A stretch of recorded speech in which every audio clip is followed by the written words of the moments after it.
Hi everyone. It's good to see there's already quite a few people here, but I'll just leave it another couple of minutes just in case anyone's running a bit late, and then we can get started.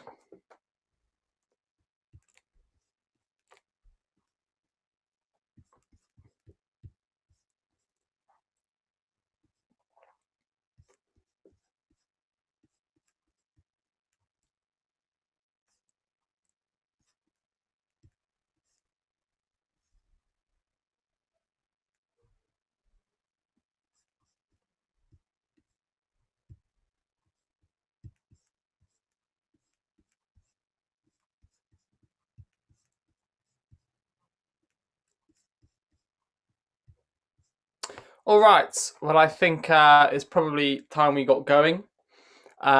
Just to explain, the bits orientation sessions are designed to give our newer bits account holders an overview of what we do and allow them to make an informed decision about whether bits is right for them, sort of spell out the advantages and maybe also the disadvantages of using bits, try and help you to make sure that bits is right for you and that you're on the right plan.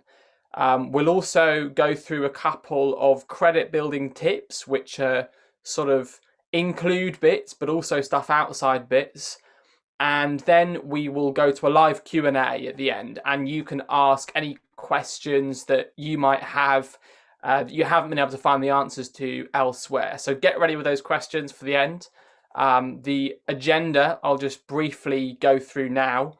So we'll start off by looking at what a credit score is, why you might want a better one, and then we will move on to how you can get a better credit score and sort of where we come into your overall credit building strategy. I'll go through some common questions, some common queries that we get just to get those out of the way. And then we'll go to a live Q&A session. So moving straight on to the first point on the agenda. What is a credit score? Now, this may seem like a relatively simple thing, but it's actually a little bit confusing and something which trips people up. So a credit score should be thought of as a consumer-facing product. It's a product for you. It is a simple number which gives you an indication of your overall credit file health. And when I say it's for you, what I mean is that lenders don't see your credit score. The only person who sees your credit score is you, and it's intended to be useful for you. Lenders will have their own sort of algorithms that they use to evaluate your credit file, see if they think you're sort of credit worthy. Your credit score is supposed to be sort of an imitation of the process a lender would go through when evaluating your credit file. And at the end, it sort of spits out this simple number which you can use to sort of get an idea of how your credit file is. So that's what a credit score is. Why might you want a better credit score? Now, as you can probably guess from what I've just said, having a better credit score in itself isn't really the goal because lenders never see your credit score. However, your credit score is probably the most helpful indicator of your credit file health. You know, you can look at your credit file, but it's quite hard to sort of work out, how much is this entry on my credit file gonna help my credit score or decrease my credit score.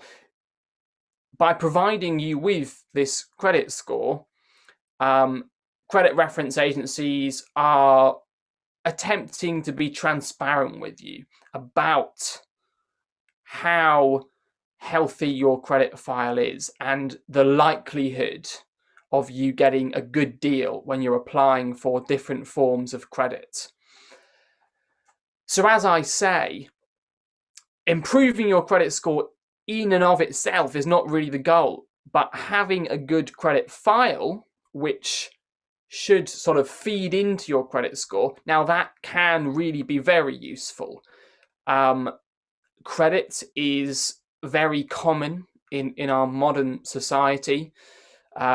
Credit cards are obviously a very common thing that people like to use, and you need a reasonable credit score to get a good deal on credit cards, and also really to get access to any sort of bank credit card, you'll need a decent credit file to begin with. The other big one, of course, and this is one that a lot of our customers are really care about, is mortgages. You are almost always going to get a better deal on your mortgage if you have a better credit score, or I should say, if you have a healthier credit file. All other things being equal, a healthier credit file will get you a better deal when you are applying for a mortgage. So that's what a credit score is and why you might want a better one, basically because it tells you that your credit file is healthier. So clearly this is a bits orientation. There's going to be a bits theme, so to speak. So you're probably wondering how exactly we can help you. And also how you might get a better credit score in general. And that's probably the question to tackle first. So what are the normal mechanisms of the sort of standard mechanisms of increasing your credit score? The key thing here is that you don't want an empty credit file. Now, on the face of it, an empty credit file, you might think, seems like sort of a good thing, because, well, you might think, oh, well, if I've never needed any access to credit, why would I get any credit? And surely that would sort of suggest a certain fiscal responsibility, maybe. In actual fact, having what we call a thin credit file is in general not going to equate to sort of a healthy credit file. And this is just because lenders, when they're looking at your file, don't have that much data to go off. They don't know how you handle access to credit. So if you don't want an empty credit file, at the other end of the scale is it's not good to necessarily have a credit file which is very crowded with lots of credit activity where you're using all the credit that you have access to. So that's at the other end. If a lender looks at your credit file and you have 3 credit cards and you're maxing out the limit on all of them, that is also going to send a different kind of message, but still a broadly negative one, because the fact that you're using every last drop of credit that you have access to, fairly or unfairly, to a lot of lenders, that's going to suggest sort of financial instability and perhaps an inability to sort of restrain oneself when given access to credit. So it's about striking this balance between having some credit activity so that lenders have something to go off, but on the other side, not sort of spending too much on credit, not using every last drop of credit that you have access to.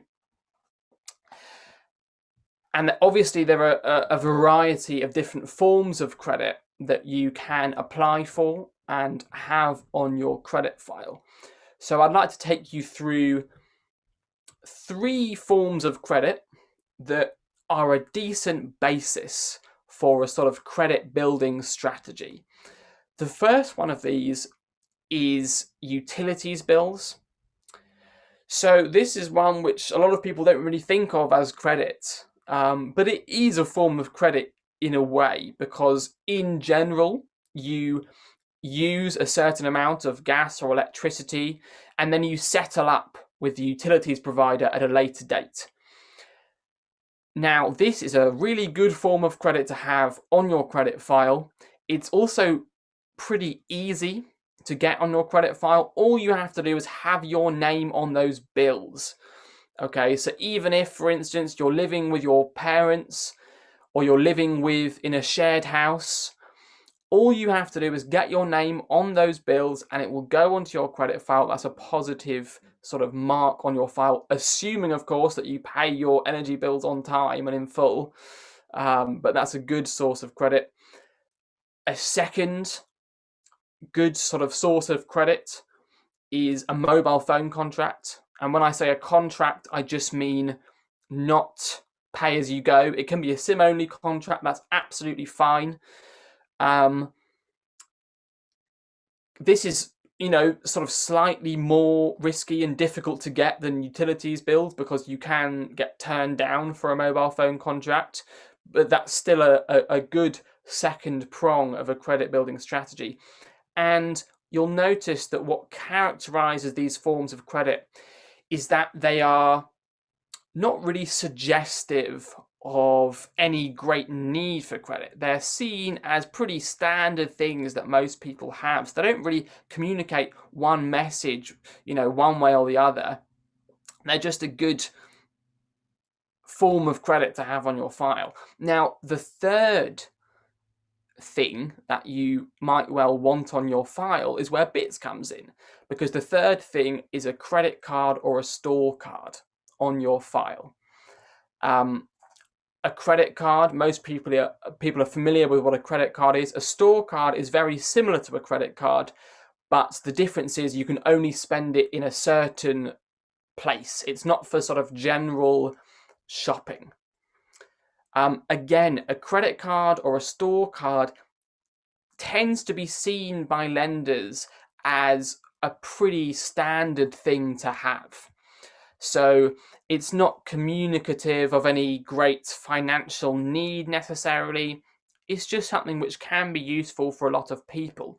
At the same time, however, you are given access to a line of credit. So it is a good test of whether you can use that line of credit responsibly. Now, what we've done here at Bits is really make it easier to embark on this third aspect of your credit building strategy. As you probably know, we don't run any hard checks on your file when we give you a Bit store card. We also don't charge any interest, and this is replaced by a sort of simple monthly fee. We're really keen to make it very clear to you exactly how much Bits is going to cost, and not have any sort of hidden fees, any hidden interest. So with regard to Bits, the fact of you having your Bits store card on your file, as long as you make your monthly payments on time, and as long as you don't spend too much of your credit limit, we would usually say about 20%. As long as you meet those conditions and you've got your Bit store card on your file, then your credit score should be going in the right direction. Now, there are some circumstances which I'll go into later in which you probably shouldn't use Bits, but that's the general idea of the Bits product.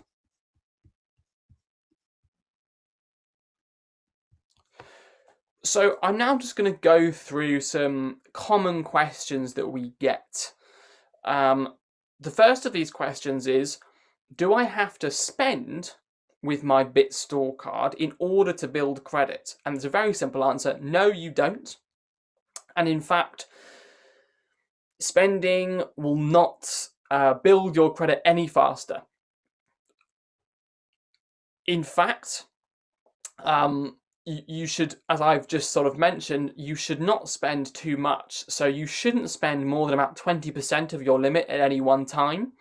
This is a cautious figure. I mean, really, 30% is often the figure that's bandied around.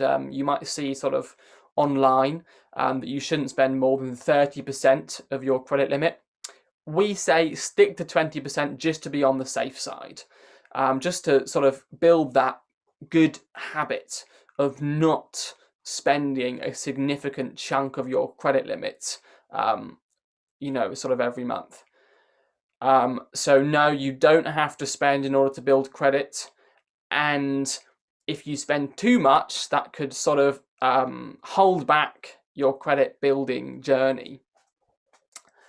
The second question that we often get is, do I get the fees back? So the monthly fees that you pay to us. And no, you don't get those back.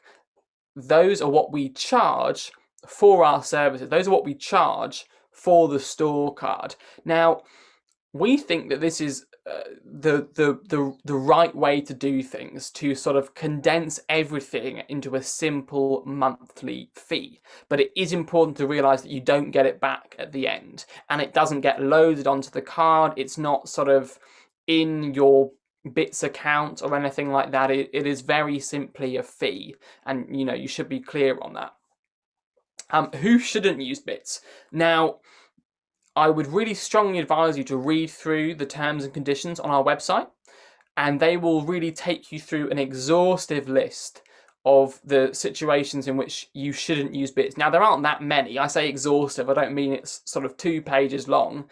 It's a paragraph or so, but that is should be your go-to to check that Bits is going to be right for you. But I will just go through a few of the common ones. So the first one is if you are currently struggling with debt. In this situation, in all likelihood, the biggest way you can help your credit file is simply by paying down that debt. And that's really why we say not to use Bits, because that money that you're going to be spending on our monthly fees is better off just paying down your debt. So that's the first one, if you're currently struggling with debt. And similarly, I say struggling with debt, but if you are, if you have other credit cards, for instance, and you are using a significant chunk of that limit each month, again, your money is going to be better spent getting your utilization to below that 30% figure.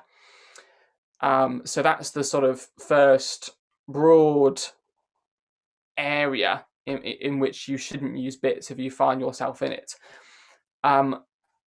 Also, if you have entered an IVA in the past 6 months, if you are still in an IVA but it's older than 6 months, you can use Bits, but just don't go any higher than the £12 a month plan, because there's a certain you don't want your credit limit to go above a certain amount if you're in an IVA. Now, if you have received a default or a CCJ, that is a county court judgment, in the past 6 months, you probably shouldn't use Bits. And similarly, if you have any defaults which aren't yet settled, or CCJs which aren't yet settled, then again, you probably shouldn't use Bits. Similarly, for bankruptcy, if you've declared bankruptcy in the past 6 months, you probably shouldn't be using Bits. And I'm saying you shouldn't use Bits. Really, you probably shouldn't be applying for any new forms of credit if you've entered bankruptcy, entered an IVA, or received a CCJ in the past 6 months. So now I've got that out of the way. If those conditions don't apply to you, how should you choose the appropriate plan? Now, there are basically 2 factors to bear in mind here. The first is that the higher your monthly fee, the higher the credit limit on your store card. And in general, a higher credit limit will have a greater positive impact on your file. The second factor, and this is really the most important factor, is how long you're going to be able to keep bits on each of the different plans. So we always say you should aim to keep bits open for at least a year, ideally longer. So 3 years might be a good sort of thing to aim for, but it really should be at least a year. And this is because the age of your credit accounts is something that lenders look at, and it's reasonably important. So when you're choosing a plan, you should be thinking, am I happy to pay this monthly fee every month for 1 to 3 years? And if you're not, that plan is probably not right for you, and you either want to cancel or downgrade to a lower plan. So just to be crystal clear, if your choice was between paying for the £20 plan for 3 or 4 months or the £2 plan for 3 years, you should absolutely go for the latter. Having an old credit accounts, and I say old, I mean you've kept them open for a long time, that is going to, all else equal, really help your credit file. So now I've gone through all those common questions. You can absolutely just start asking away in the comments your questions. It would also be great to have any feedback about this orientation session. I mean, this orientation session is really for you, so it should include whatever is useful for BITS customers in the first month or so of your credit building journey. So please, you can either comment feedback now, or you can email us with feedback, or leave comments on the video afterwards. Say what you liked, what you didn't like, and then from there, we'll be able to improve these orientation sessions for future cohorts, basically. But I'm now just going to switch over to the YouTube channel and see what questions you are asking.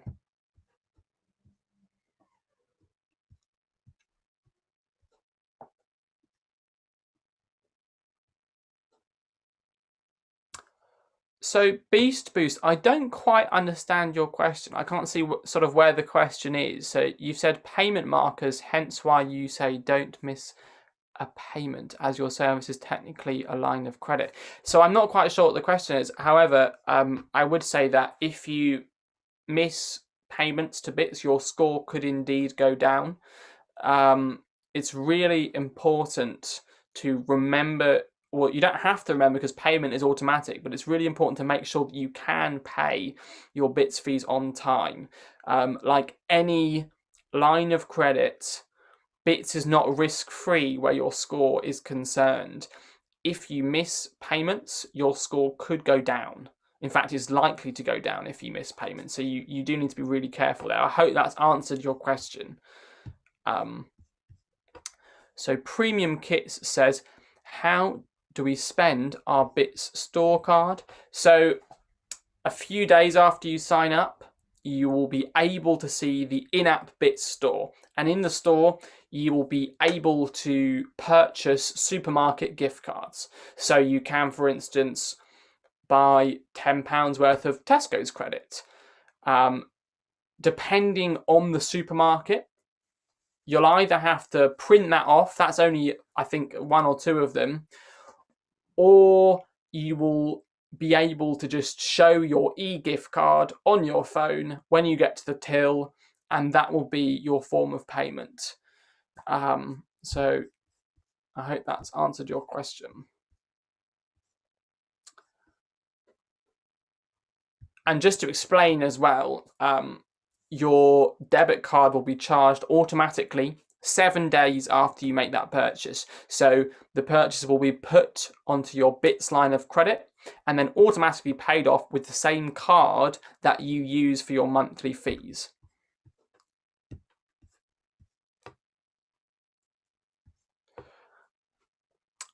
Hi. Dementa Kuba says, hi, is there any plans for BITS to start reporting data to TransUnion and Equifax? Yes, there are plans. I'm afraid I couldn't really put a timeline on it, but it is something we're actively working on. I mean, Experian is the UK's largest credit reference agency, so reporting to Experian should be useful for most people, but we realise that some of you, a lot of you want your TransUnion and Equifax files to be updated too, and it is sort of high up on our list of priorities. I think we're talking about months to a year probably, but don't quote me on that. That is just me sort of giving you my best guess. But that is very much something that we're trying to get sorted. Beast Boost. So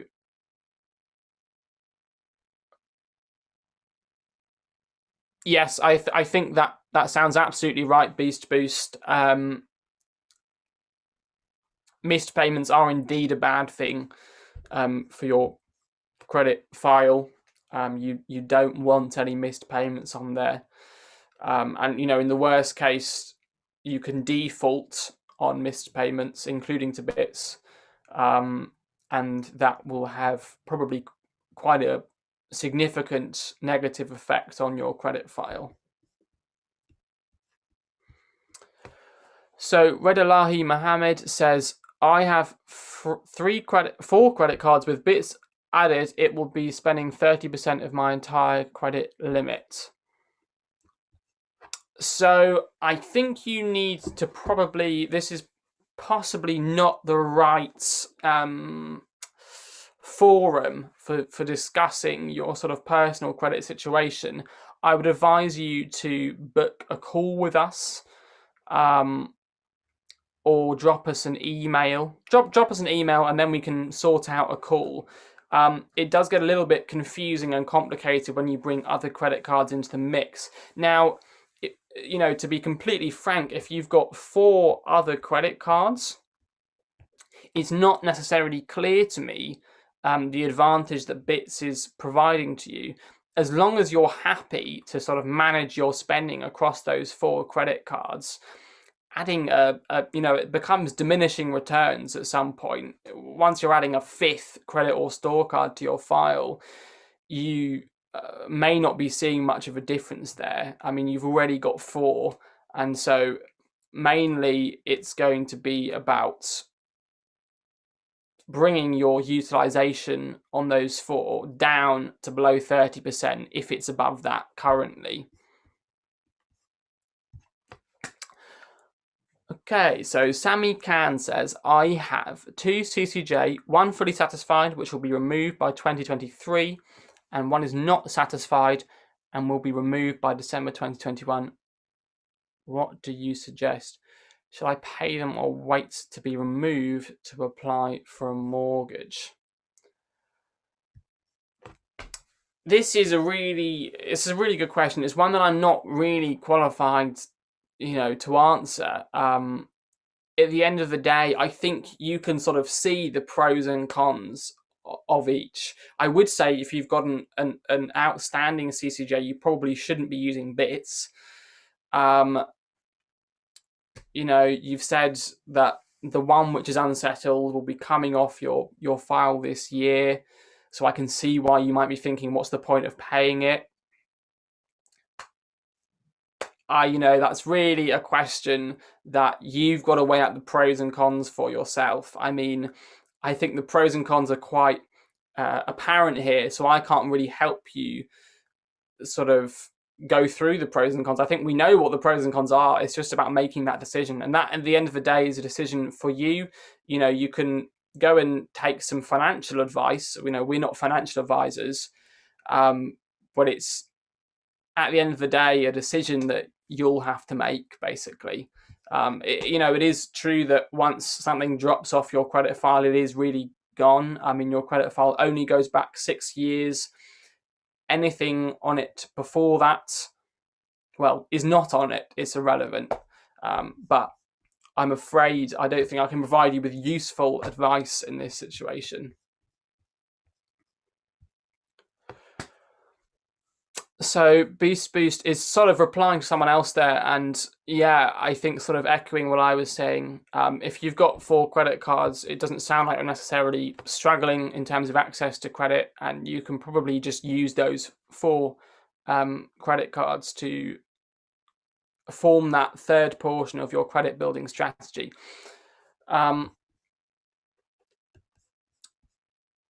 So another good question from Beast Boost. What would you suggest is the best plan for value and credit score effectivity? I can give you a good answer here, but it's going to depend on your own personal circumstances. The best plan for you is the highest plan that you can comfortably afford and you're happy to pay for, let's say 3 years, and that's going to be different for every person.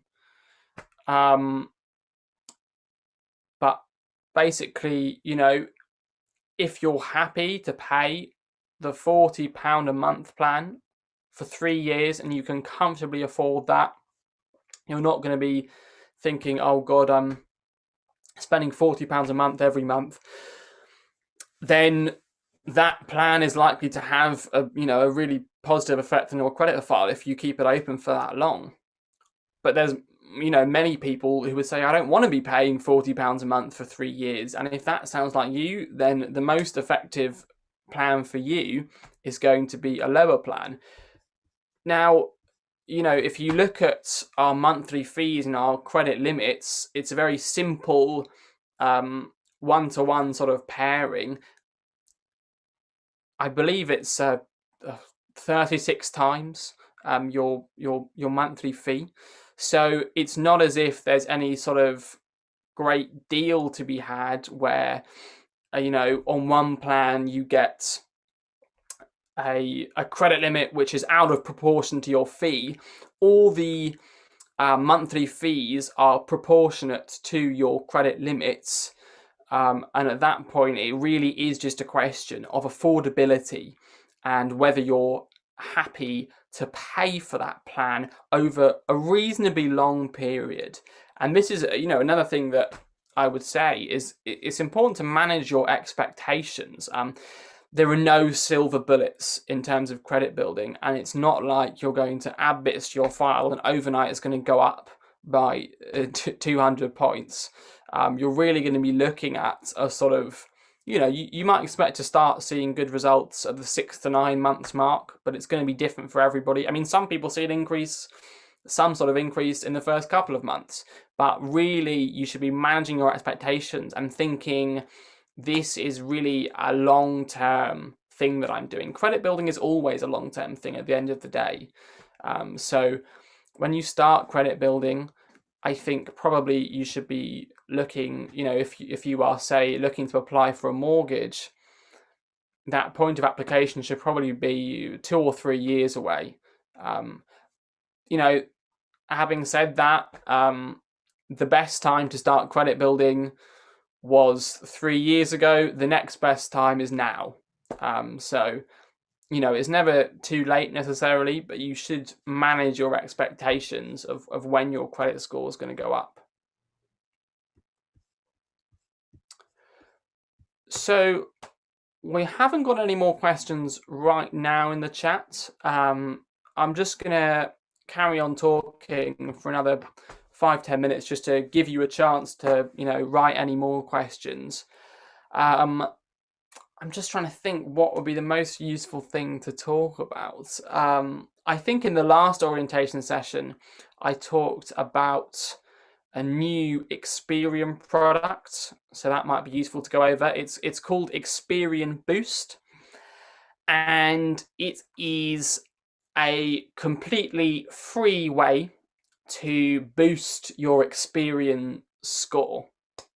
And the way it works is that you give Experian access to your bank transactions, and they can look through your bank transactions and find regular repeated payments. For example, a subscription fee to Netflix or Amazon Prime or something like that.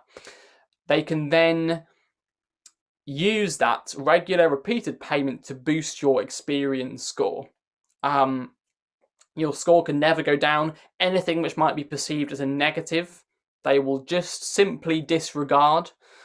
The only real downside is if, for your own personal privacy reasons, you don't want to give Experian access to this information. Other than that, it is sort of a no-brainer. It's never going to necessarily lead to a gigantic increase, but it can lead to a solid increase. It's very possibly worth looking into if you're trying to improve your Experian credit score.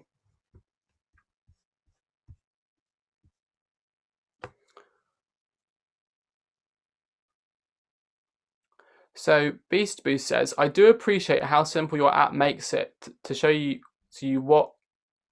Right, absolutely. Yeah, no, nothing is an overnight thing. I think that's absolutely correct. And yeah, I'm glad you're finding the app is easy to use. We certainly try our best to make it quite clear.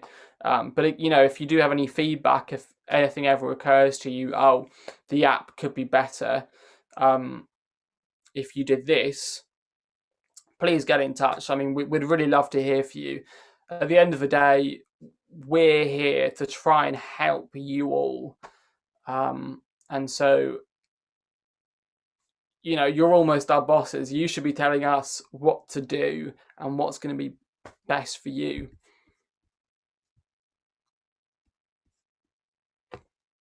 So do we have to take BIT store card to improve credit score? Or the credit score can be improved just paying BIT subscription? Yeah, this is a really important point. You do not have to spend using your BIT store card in order to build credit. Doing so will not make your credit score improve any faster. As you say, just paying the subscription fee is absolutely enough. It's the fact of having the BIT store card on your file which helps to improve your credit score. As I think I said before, spending too much in the BIT store is not a good idea where your credit score is concerned. So you really want to keep your spending below 20%. We do give you a little warning. So when a transaction's about to take you above that 20% threshold, we do warn you and we say, if you continue with this transaction, your score might go down. But no, you do not have to spend in the BIT store in order to improve your credit score.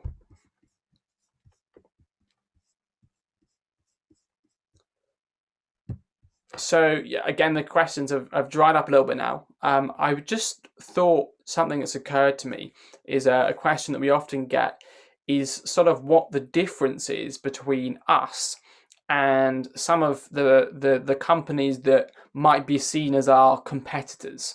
So, I'm talking here about Portify and Lockbox. You might have heard of them too if you're interested in credit building. And we commonly get asked, well, what's the difference between you and companies like Portify and Lockbox? Portify and Lockbox actually operate a very different model for improving your credit score, and it is a loan-based model. So they work by loaning you a small amount of money, and then you repaying that loan over a fixed period, and then they can then report these repayments to credit reference agencies. Now, the advantage of this is that under certain conditions, and you'd have to, I'm not quite sure what these conditions are, but under certain conditions, this is a free process. So you don't have to necessarily pay them. Under some conditions, they do charge you, so it's a little, maybe a little less transparent than our model, but under certain conditions, it is free. The big disadvantage, at least as far as we're concerned, obviously we're biased, but the big disadvantage is that in general, a loan is not the best way to improve your credit score. You have to remember that lenders can't see who your loan is from. I mean, just in the same way, they can't see who your store card is from. They can just see a store card when you're with Bits. But when you're with one of these other companies who try and help me build credit by using loans, they can't see that your loan is a credit building loan from Portify. All they can see is that you've received a small loan. Now, unfortunately, in a lot of lenders' minds, a small loan is going to equate to a payday loan. And obviously, these come with quite a lot of stigma attached. They're unlikely to be actually improving your credit file. So this is something to bear in mind. The pros are that these loan-based systems are, under certain circumstances, free. The downside is that it's actually probably not going to be that good for your credit file. Obviously up to you to do your own research, but it is a question we get quite a lot. How are you different from these other companies? And that's the basic explanation. We're a store card, and store cards are relatively stigma free. I mean, there's no real negative stigma attached to having a store card. It doesn't suggest financial instability. It doesn't suggest that you need a quick fix of cash.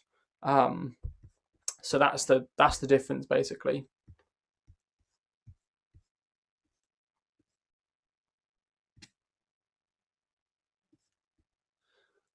So it seems to me like the questions have you've sort of had a chance to ask all your questions now. If you think of anything after this orientation session, we do a regular Q&A session. And this is called Ask Bits, and we run this Q&A session roughly once every 3 weeks, so you can come along to one of those.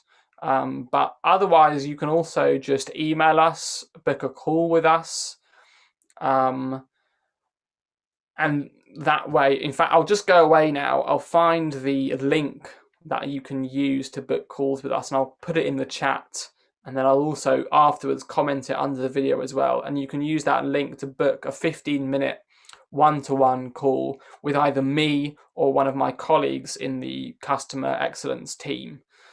So just give me 1 second while I find that link for you.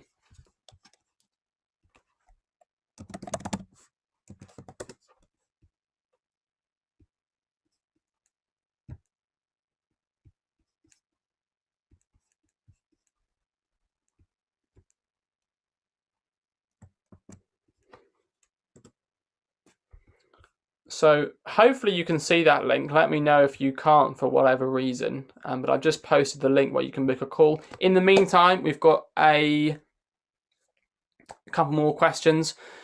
Philanthropy and Integrity, which is a good name, says, I just want to know how I'm going to use Bits. Can you tell me what's going on here, please?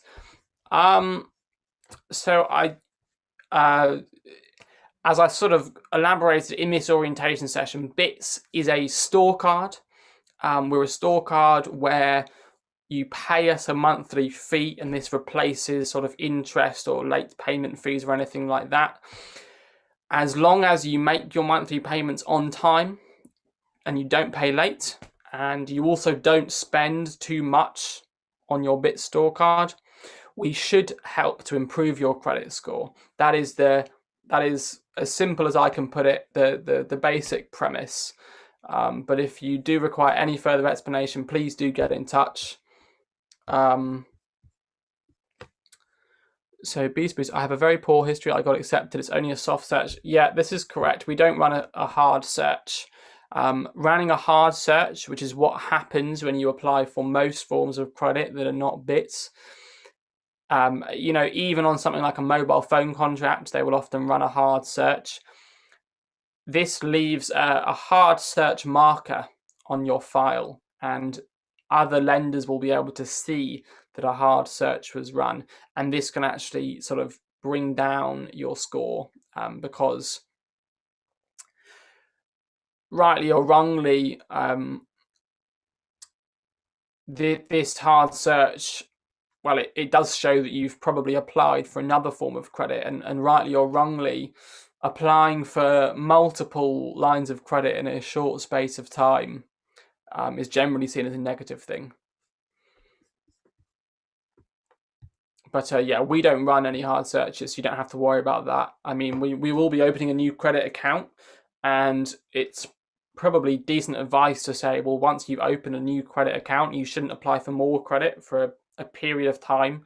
I'll just say 6 months, but obviously you have to make that decision yourself.